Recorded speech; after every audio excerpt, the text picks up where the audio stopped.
ఇన్నాళ్ళు వేచిన సువర్ణ సంకల్పం సాకారమైంది. భక్తుల కొంగు బంగారం యాదగిరిగుట్ట ఇక బంగారు కొండగా సువర్ణ శోభతో దేదీప్యమానంగా వర్ధిల్లుతుంది. దివ్య సువర్ణ రాజగోపురాన్ని లక్ష్మీనారసింహుడికి అంకితం చేసే మహోత్సవం అంగరంగ వైభవంగా సాగింది. స్వర్ణగోపుర మహాకుంభాభిషేక సంప్రోక్షణ కార్యక్రమంలో సీఎం రేవంత్ రెడ్డి పాల్గొన్నారు. పీఠాధిపతి మధురకవి రామానుజ జీయర్తో కలిసి సంప్రోక్షణ కార్యక్రమంలో పాల్గొన్నారు సీఎం.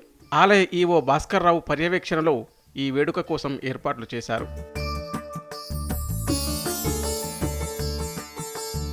50.5 అడుగుల ఎత్తు, 10,857 అడుగుల వైశాల్యమున్న రాజగోపురానికి 68 కేజీల బంగారంతో తాపడం చేశారు.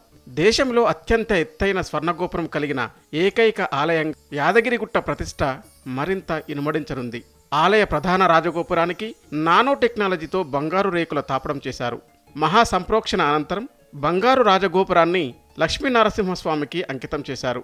వానమామలై మధుర పీఠాధిపతి రామానుజ జీయర్ స్వామి, ఆలయ ప్రధానార్చకులు నరసింహాచార్యులు ఆధ్వర్యంలో ఈ మహోత్సవం గత 5 రోజులుగా వైదిక కార్యక్రమాలతో వైభవోపేతంగా జరిగింది.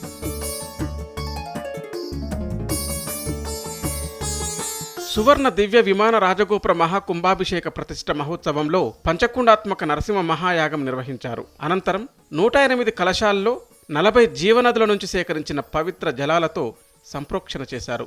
పంచారాత్ర ఆగమశాస్త్రం ప్రకారం వైదిక కార్యక్రమాలను నిర్వహించారు.